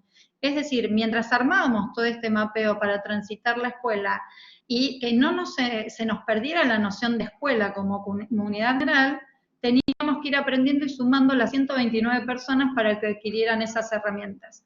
Así que bueno, eso se los cuento después, si me lo preguntan se los amplío, porque veo que es escaso el tiempo, ¿sí? Pero entonces, teníamos un porqué, un para qué, una necesidad prepandemia, los tiempos de la pandemia aceleraron todo y en nosotros fue un potenciador, mapeamos la escuela y pensamos qué más que la suma de las clases es un colegio para poder trabajar en línea. Gracias, ¿sí? Gracias, Verónica. Bueno, ha finalizado el orden de exposición, así que tenemos 2 opciones. Si quieren ir colocando las preguntas en el chat, o tienen la opción de levantar la mano, que es un dibujito de una persona que tiene el bracito levantado, y vamos preguntando. Yo voy a volcar una consulta que hicieron. Bien, muchas gracias, Adrián. No sé si es la misma que yo tenía apuntada. Sí, exacto, la misma. Para María Eugenia Viagioli, preguntaban si les enseñaban a coser o lo daban por sabido. ¿Cómo fue eso de enseñar a coser, María Eugenia? Sí, estaba preparada, justo me había notado que Gabriela había preguntado eso al comienzo. Bueno, como les había mostrado antes, nosotros les contaba un poquito que nosotros tenemos un TP número 1, donde los alumnos vienen a la clase Imagínense diseño de indumentaria 1, que a veces piensan que, no sé, hay chicos que hay de producción de moda también que cursan esa misma materia, en simultáneo con los de diseño, y piensan que tal vez es como mirar una revista, a veces vienen como que no saben a qué. Bueno, y se dan con que tienen que empezar a coser, por lo menos en mi cátedra, que todos salen cosiendo. ¿Cómo les enseño? Bueno, en este trabajo de entrenamiento que les comentaba antes, que les había mostrado, que vamos muy vistosos todas estas texturas que trabajamos, por ejemplo, no sé, agarro una tela, no estaba preparada para mostrarles cómo les enseñaba, pero bueno, agarré una tela, colocaba mi cámara, entonces le digo, esa textura que acaban de ver, que es divina, que ustedes ven que hace ese efecto, ¿cómo se trabaja? Agarro un circulito, lo doblo por la mitad, lo marco, entonces lo apoyo, abro, y ahora me va a salir, abro, coso por acá, ¿se ve? ¿Se llega a apreciar o no se ve nada? Fantástico, Entonces, se ve muy bien. cerraba y hacía lo mismo, apoyaba, doblaba otro, apoyo al lado y así. Y los chicos comprenden que es más horas de sentarse y de paciencia que la dificultad que tiene realizar esa textura que a simple vista lloran cuando la ven casi porque tienen que coser como 450 circulitos. Entonces, bueno, nada, de esa manera vamos enseñándoles y después, más adelante, si ellos crean con ese entrenamiento sus propias texturas. Entonces, salen texturas como estas, por ejemplo, interesantes, salen texturas, saqué rápidamente para mostrarles, por suerte no tenía, por suerte estamos en casa y les podíamos mostrar, bueno, como estas, que trabajan mucho con el lienzo, como les decía, y cada uno se destaca su trabajo en cuanto al volumen que les da y a la morfología, y esto después se aplican en prototipos, como estos, por ejemplo, que no sé si se pueden apreciar. Sí, bien. Se ve fantástico. Ahí se ven las texturas. Bueno, contestando un poquito, la pregunta es sí, en mi clase sí, hay otros diseños unos que priorizan otras cosas, pero en mi clase prefiero que aprendan a coser, tanto los chicos de diseño de indumentaria como los de producción de moda, porque yo me dediqué a la producción de moda, trabajé en Clarín, en varios medios, en la revista Susana, todo. Y trabajé mucho en publicidades y también me pasó de tener que, como productora de moda, tener que solucionar un tema de un doble de riesgo que se tiraba y rodaba y nunca había presupuesto para la ropa y teníamos un cambio y se rompía y había que coser en el momento. Toma número 2, toma número 1000 cosiendo la misma prenda. Entonces, todos tienen que saber coser. ¿Y los de indumentaria? ¿Por qué? Porque ellos, si bien no van a ser costureros, pero sí tienen que saber dar la orden de cómo se va a coser eso y cómo se va a modificar en el caso de que se lo hagan mal.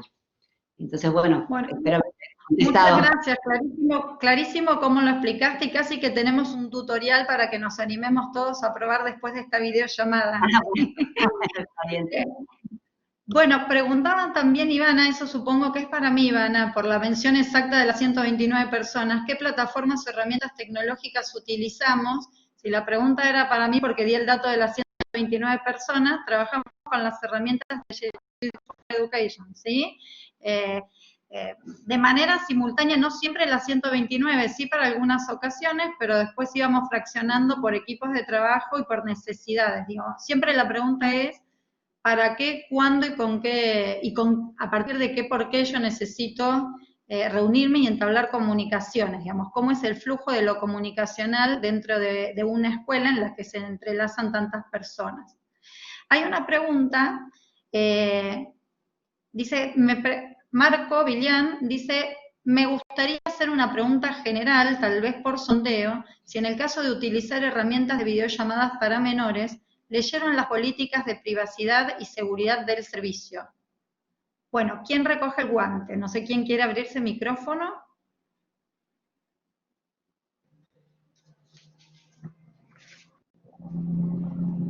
A ver, yo no tengo problema yo en responder. En nuestro caso, como dije, en el colegio elaboramos un comité de crisis. En el comité de crisis estaba representado, somos una institución de gestión privada, y estaba conformado por el RL, el gerente administrativo y después patas que tienen que ver con lo pedagógico, representativa de cada uno de los niveles, y por supuesto los asesores legales, que fueron los que hicieron el estudio, y por eso nosotros desechamos la plataforma Zoom. y trabajamos con Google for Education, con esta plataforma que nos daba por lo menos una mayor garantía en lo que tenía que ver con el acceso de personas externas a la institución. Por ejemplo, algo que sucedió muy habitualmente, ¿no? Que irrumpían en las charlas de Zoom personas y demás. Y ahora en este momento lo que sí creo que a partir de toda esta situación, lo que nosotros como institución tomamos conciencia es en la necesidad de conformar un IT management del colegio más claro, que diseñe las propias herramientas de software que nosotros vamos a emplear. En nuestro caso vamos el año que viene seguramente a migrar a una plataforma que es del Ministerio de Educación alemán, que es HPI Cloud, que es la que usan todos los colegios alemanes en Alemania, y a partir del año que viene los colegios alemanes en el extranjero. La seguridad de los datos es un tema central porque uno trabaja con menores, no solo con menores, porque uno está abriendo las puertas de su hogar y se da una situación muy particular en este sentido.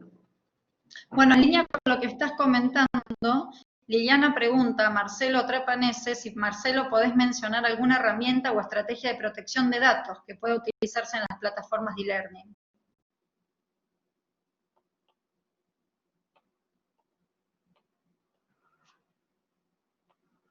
Marcelo, ¿estás por ahí?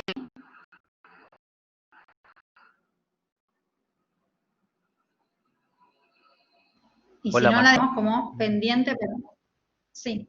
Sí, está en línea, pero no está respondiendo. Bueno, la dejamos pendiente en el chat, Marcelo, por si tenés alguna dificultad circunstancial para abrir micrófono. Queda ahí disponible, ¿sí? Pero bueno, todo esto de la protección de datos fue otra de las cuestiones novedosas en la que tuvimos que pensar durante la pandemia, que así que Marcelo, si en algún momento podés abrir micrófono y contestarla, o si tenés dificultades para abrirlo y querés hacerlo por chat, seguramente será de un sumo aporte para todos. No veo ninguna manito levantada, no sé si hay otra pregunta en este momento.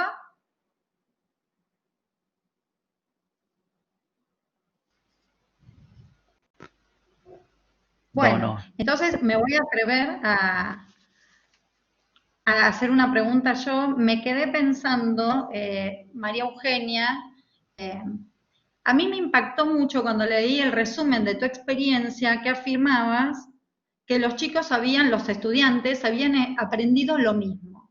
Y esto tal vez valga para muchos de los que presentaron sus trabajos, ¿no? Si aprendieron lo mismo, ¿de qué manera volver a lo presencial? ¿Cómo te imaginas las clases el año que viene?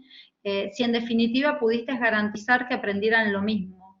¿Qué tomarías, qué retomarías, a qué renunciarías del pasado para sostenerte en esta construcción 2020? Y amplío la pregunta para los colegas que quieran también contar en base a las experiencias que presentaron esto, ¿no? Bueno, ¿qué dejarían para el 2020? Porque han encontrado evidencias de éxito en cuanto a impacto de aprendizaje. Bueno, para mí, lo más difícil era esto, de poderles transmitir a ellos las correcciones y que pudieran comprender cómo hacerlas. La verdad que lo único que cambiaría de todo es dejarlos a los chicos que puedan seguir ocupando y reciclando materiales, telas que no les sirvan. Lo demás fue igual. Lo único también, que bueno, es un poco raro porque uno un poco se convierte como en una marioneta para mostrarles las cosas. Entonces, como les tengo que corregir, no es lo mismo tocar, cambiarles de lugar. En el caso de diseño 1, nosotros decimos, bueno, lo que pusiste de falda, lo damos vuelta, lo ponemos en los hombros y bueno, y vamos trabajando así en vivo. Pero en este caso es como complicado.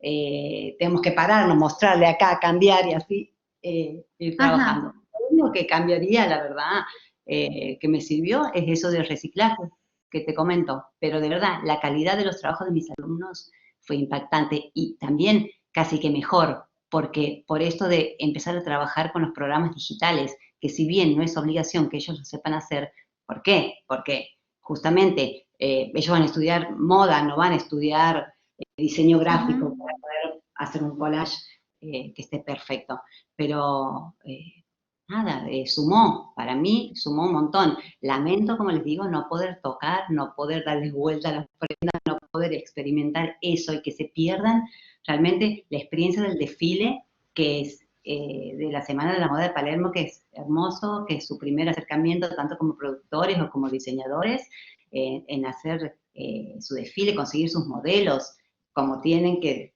ser las modelos típicas, ¿no? Y también nos buscamos, todos tienen su mismo maquillaje, todos sus mismos zapatos, todos con equipo, con el equipo que trabajamos siempre, con fotógrafo, con todo, y que se pierdan esa experiencia.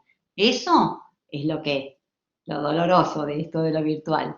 Pero después el resultado está buenísimo, y bueno, los invito a ver, aunque sea el TikTok que les subí, si quieren pueden ver los otros, unos mejores, obviamente, otros no tan buenos, pero ese que les subí es una alumna que es muy buena, compartí también el portfolio y pueden ver de qué se trata la materia.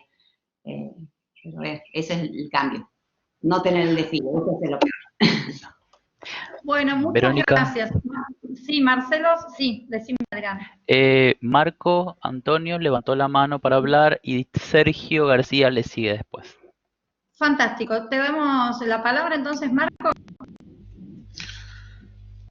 Sí, era por la pregunta de Liliana, que ahí veo que estaba... Liliana dijo que era para vos, en realidad. Claro, estábamos con la duda si era para Marcelo o era para mí. Bueno, en cuanto a lo que es una política de protección de datos, estuvo bueno lo que aclararon antes, esto de trabajarlo con un equipo multidisciplinario, ¿no? Trabajarlo con un área legal, porque muchas de las cuestiones son legales cuando hablamos de protección de datos. También está la pata de lo que es la parte de seguridad, ¿no? Necesitamos también contar con un equipo informático para garantizarnos a nosotros la seguridad de los datos, que es algo muy importante, pero en cuanto a herramientas, pensemos lo siguiente: una cosa es contratar un servicio de terceros, ¿no? Por ejemplo, contratar una empresa que esté en Estados Unidos. Nosotros sabemos que los datos van a viajar para Estados Unidos, no van a estar acá en Argentina. Entonces es algo fundamental pensar que los datos que viajen de acá para Estados Unidos u otro lugar donde esté el servicio, tenemos que pensar que ellos nos tienen que garantizar o tener las medidas técnicas adecuadas, ¿no? Técnicas y organizativas adecuadas para que esos datos estén resguardados y esos datos se cuiden, ¿no? Por ejemplo, acá hablaban también de el caso de G Suite, o sea, todo lo que son los paquetes de Google for Education. Bueno, una de las políticas que tiene, por ejemplo, Google for Education es que hay mayor protección para todo lo que son personas menores, ¿no? Menores de 13 años. En el caso que, o en sus políticas también garantizan o brindan mayor seguridad a este tipo de cuentas. En realidad, no deberían conectarse personas menores a las cuentas de Google Classroom, si no tienen debidamente una cuenta institucional. Entonces, si nosotros estamos utilizando servicios externos sin tener una política institucional sobre el uso de esos datos, estamos dando datos a empresas que no sabemos realmente qué van a hacer con esos datos, ¿no? Por ejemplo, el caso que mencionaban de Zoom, que después terminan esos datos, no sabemos dónde terminan, no tenemos ningún contrato con ellos, así que no sabemos qué van a hacer con los datos. Y al fin y al cabo, ya sea personas menores, sea adultos, nos están grabando, nos tienen nuestras imágenes. Y nosotros, bueno, está bien, damos una clase, zafamos el día, damos una clase, pero realmente no sabemos qué van a hacer con esos datos ni sabemos cómo nos cuidan. Por eso creo que el tema de tener una política de privacidad y tener un contrato legal con un determinado servicio es un aval, ¿no? Que para nosotros, con una protección para nosotros, tanto como institución, ustedes como docentes, y los alumnos también tienen una protección. Después está el otro tema de si vamos a implementar el servicio, ahí ya hay cuestiones más complejas, porque tenemos que desarrollar la política, tenemos que verificar que la herramienta sea segura, tenemos que elaborar ya toda una política nosotros, ¿no? Como institución. Ahí tenemos el otro punto. Por eso quería hacer esa distinción, ¿no? Una cosa es usar servicios externos, otra cosa es tener una propia implementación. Y después una más, ya con esto terminamos, es el hecho de proteger a los usuarios, por ejemplo, a la hora de tomar exámenes, ¿no? Porque se están utilizando muchas herramientas de proctoring, que son herramientas para controlar a los alumnos, para que no se copien, ¿no? Para que haya un registro también de que no se copien durante el examen. Y en algunos casos hay herramientas institucionales que también la incorporan debidamente a su plataforma porque hay un contrato de por medio que a nosotros nos garantiza seguridad, etcétera, etcétera. Pero después hay casos que se utilizan herramientas por fuera y nosotros no sabemos realmente también esas herramientas por fuera, qué van a hacer con las grabaciones, qué van a hacer con los datos. Tenemos que agregar DNI, nombre, apellido, legajo y cosas que se van fuera del institucional, ¿no? Entonces, por eso cuando pensamos en herramientas de protección de datos, primero centrarnos en lo institucional, ¿no? Eso por un lado. Después, centrarnos en la parte de seguridad, teniendo a un equipo especialista en seguridad y también que a nosotros nos brinden, nos den la información y digan, bueno, ¿esto es seguro? Sí, es seguro. Para mí es seguro porque yo avalo, mi experiencia me dice que sí. Aunque convengamos que en seguridad no hay nada 100% seguro, pero esto es seguro. Y lo último es el criterio, ¿no? Como docente, ese criterio de decir, bueno, no, esto no me parece ético, esto me parece que puede invadir tu privacidad, esto me parece que no debería hacerlo. Por ejemplo, está bien, verificar todo el entorno para ver que no haya nadie, para que no se copie, poner no solamente una cámara, sino 2 cámaras, una atrás, un espejo. Bueno, yo vi muchas estrategias que se utilizaron para eso. En muchos casos roza la invasión de la privacidad también de los usuarios. Por eso creo que son todas estas patas, no son muchas, pero bueno, hay un paper que escribí eso que voy a presentar en un congreso en México ahora en octubre, seguramente después lo compartiré por las redes, así que por ahí podemos charlar un poco más sobre esto. Bueno, se abre un mundo bastante más complejo para la gestión de las instituciones del que estamos acostumbrados, ¿no? Porque empiezan a haber desafíos novedosos. Así que muy interesante todo lo que acabas de compartirnos como para empezar a armar listado de situaciones novedosas y desafiantes que también vamos a tener que empezar a pensar en instituciones que se vuelven cada vez más complejas a la hora de gestionar. Pero bueno, que también nos da, como decían muchos de ustedes, grandes oportunidades de transformarnos estratégicamente. Retomo, pero había alguien con una mano levantada, ¿verdad? Sergio No sé si hay alguien más. Sí. Sergio García levantó la mano. Sergio. Ahí estoy, creo, me parece. No, más que nada sobre lo que planteamos con el hecho de si se aprendió lo mismo o no, si se aprendió igual o no, en este contexto. Yo creo que la escuela no enseña solo saberes académicos, me refiero particularmente a la escuela secundaria, sino que, como refería vos, Verónica, es un entrelazado humano muy complejo, como para simplificarlo en lo que tiene que ver con lo que uno puede aprender de matemática, lengua o biología. En lo que tiene que ver con saberes académicos, hemos alcanzado los objetivos que nos planteábamos. En algunos casos hubo rediseños, porque no se puede plantear en este formato las mismas clases, trasladar lo que decía Héctor de México, trasladar el formato de la clase presencial a virtual, conduce a un fracaso rotundo. Y se implementaron otras herramientas, se aprendió un modo diferente. Nosotros dimos espacio a la coevaluación, a la autoevaluación, los exit tickets fueron parte de nuestra práctica cotidiana y trabajamos muchísimo más con la cultura del feedback institucional.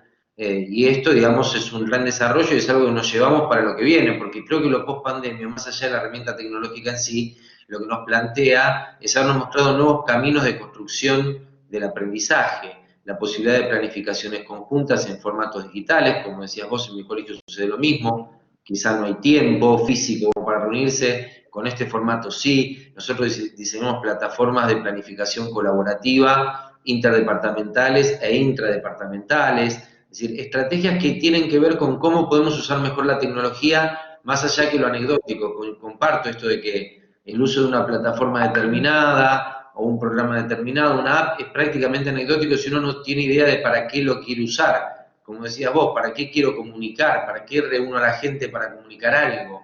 ¿Y qué canales de comunicación voy a usar?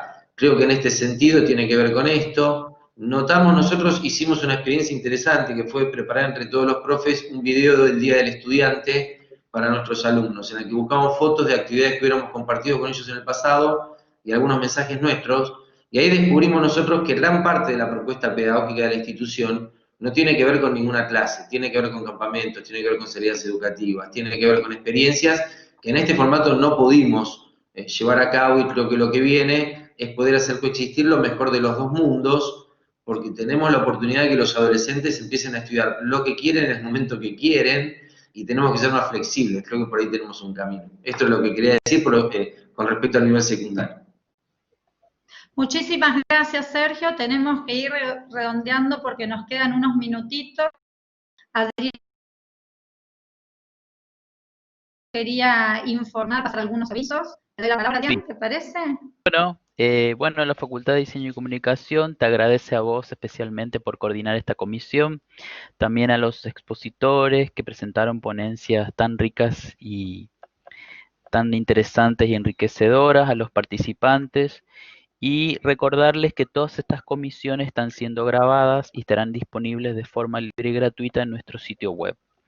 También los certificados los van a poder descargar de la web y luego le vamos a explicar en un mail cómo hacerlos. Y los invitamos a seguir en la siguiente comisión 2H de Nuevas Tecnologías. Así que te cedo la palabra, Verónica.